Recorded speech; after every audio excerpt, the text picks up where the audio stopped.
So Claudia, as Amanda so well said, we've upgraded a little bit from montages. Praise God. And this beautiful plaque says, with our greatest appreciation, we hereby honor Claudia Gardner. Thank you for over 17 years of dedicated service, excellence, and hard work. You have transformed the lives of millions of people, both here and around the world, by spreading hope and hope. And we have some other little things for you here that you can open later, but we'd love to hear from you this morning.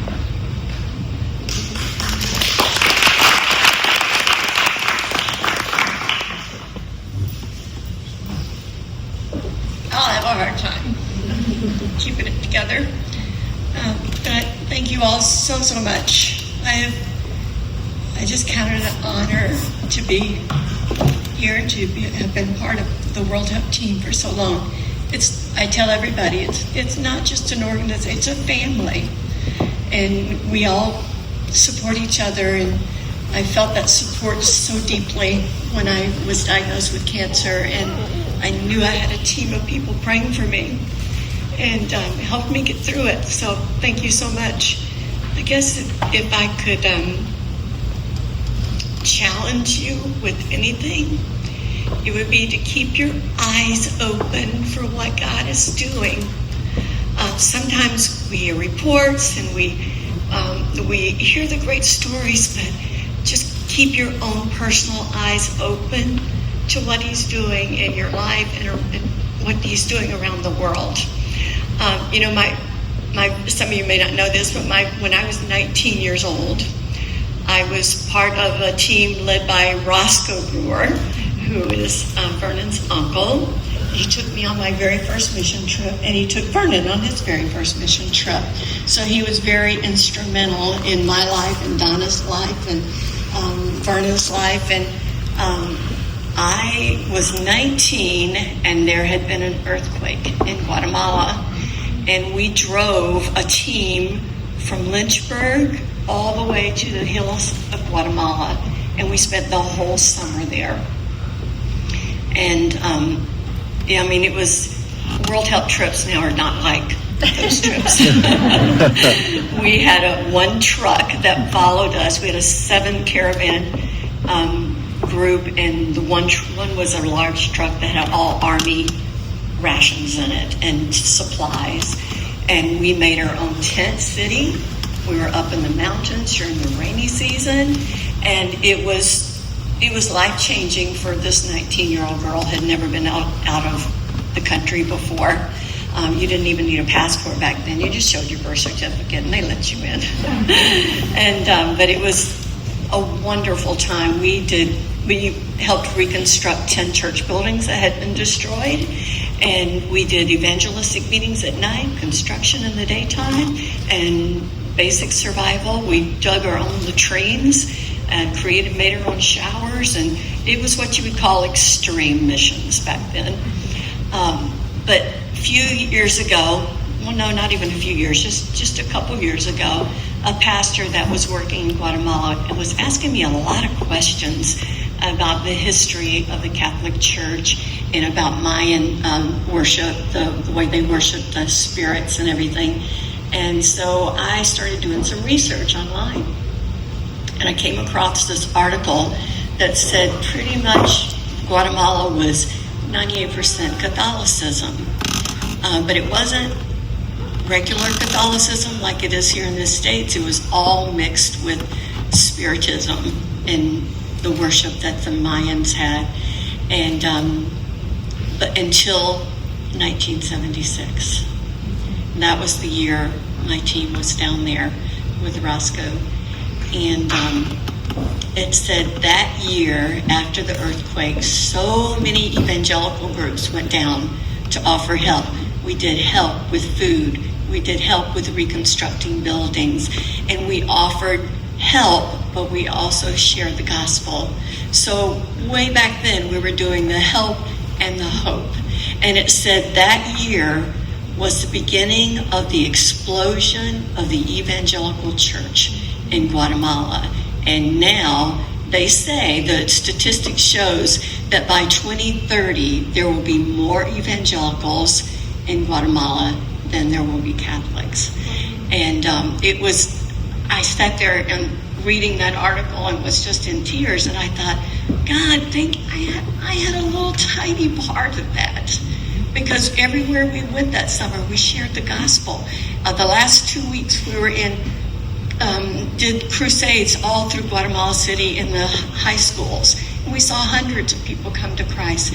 But that article said that was just the beginning of the explosion of the evangelical church in Guatemala. So when I say keep your eyes open, I didn't even know that. But I just praise God that I was able to be a part of that, and even through the years of World Help, be able to be a part of that. One of my most special memories in a village in Guatemala was with Maranatha Bible Church in Ohio, and we were working in the village of Tequiz, there was no evangelical church in that village. It was just one big Catholic church, and it was a huge village, like 500 families. And every day when we'd start our activities, our Bible studies and vacation Bible school, you could hear the priests ringing the bells of the Catholic Church, trying to get the people to come to the Catholic Church and not come to what we were doing. But people didn't listen. They still came. And Greg Peters, his mother-in-law, was on the trip. He was one of the pastors, led the team. His mother-in-law was so nervous. She goes, Craig wants me to share with the women in the village, and I don't know what to say. She was a little tiny woman, about 4'8", and weighed probably 85 pounds. She was really tiny. And I said, well, tell me your story. We had about an hour drive there to the village. And so she told me that when she was first married, she and her husband were Catholics, and their first child had severe disabilities. And the doctor said, just put her in a home and forget about her. You'll just move on. She'll always be a vegetable. And she said, Claudia, I wasn't a Christian then, but there's no way I could do that. And so Susan, her daughter, lived to be 26 years old, but she took care of her for all of her life. And it was Susan that brought her to Christ, because someone in the neighborhood who was a Christian invited her to a ladies' Bible study and offered help to her. And so that's how she became a Christian. And I said, that's what you need to share with the ladies in the village today. I think their mentality is an American woman, all she does is watch TV and eat chocolates all day. I said, they need to know that we have struggles too. We have challenges too. And so she did. And that day, there were 6 women that came forward to accept Christ. And the last woman was holding a child, just like Susan. And that was the beginning of the evangelical church presence in that village. And so I recently got back from Cuba with Smith family and Patty, and I've heard about Cuba for a long time, from Michael's stories and Victor, hearing him on morning meetings and so forth. And when I was there, I asked God, just help me see what you're doing here. And when I realized, since 2010, the church planters there have planted 3,600 churches. And there's been over 200,000 people come to follow Christ because of the work that God is doing there and World Help's presence there. And so as you work here, don't forget to really pay attention to what God is doing, because he's working in Cuba. There's no doubt in my mind that the Spirit of God is working there, and great things are going to happen in Cuba.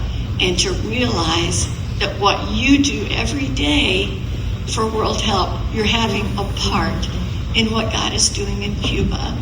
And you're going to have a part in what's happening in Thailand with all these girls that are being trained, the people that are learning about Christ, and their lives are being changed. You have a part in that. And so I just challenge you to keep your spiritual eyes open and realize what God is doing through this organization, through our amazing partners, around the world. Yesterday, Steve had a dental appointment we had to go to, and one of the dental assistants came and was talking to me, and she asked me, I was telling her, she commented on my earrings that I had, and I was telling her it's from Guatemala and that I used to go there a lot leading trips, and she goes, oh, that's so great, because she was wondering what we're doing. She says, I'm originally from Cambodia. In the 1970s, we had to escape Cambodia, and we went into Thailand, and we lived in a refugee camp there until we got papers to come here.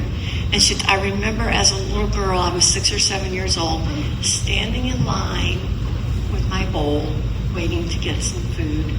And I didn't eat it there. I took it home to my family because she had 6 or 7 brothers and sisters.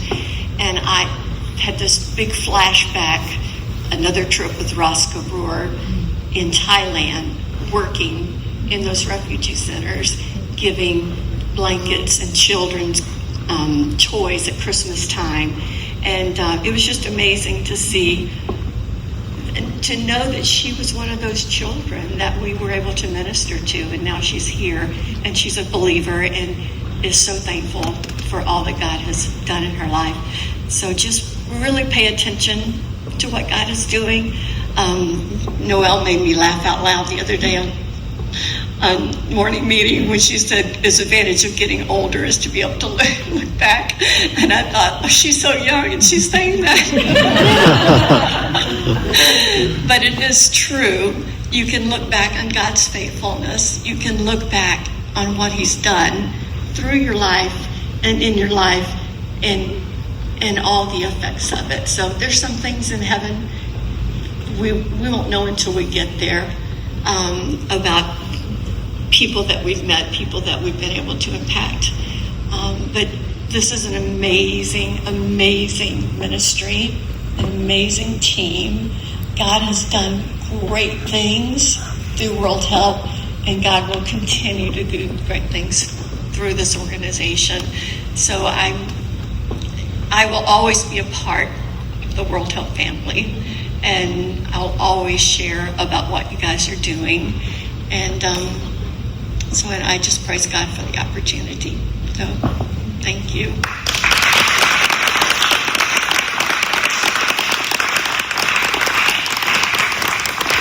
Thank you, Claudia.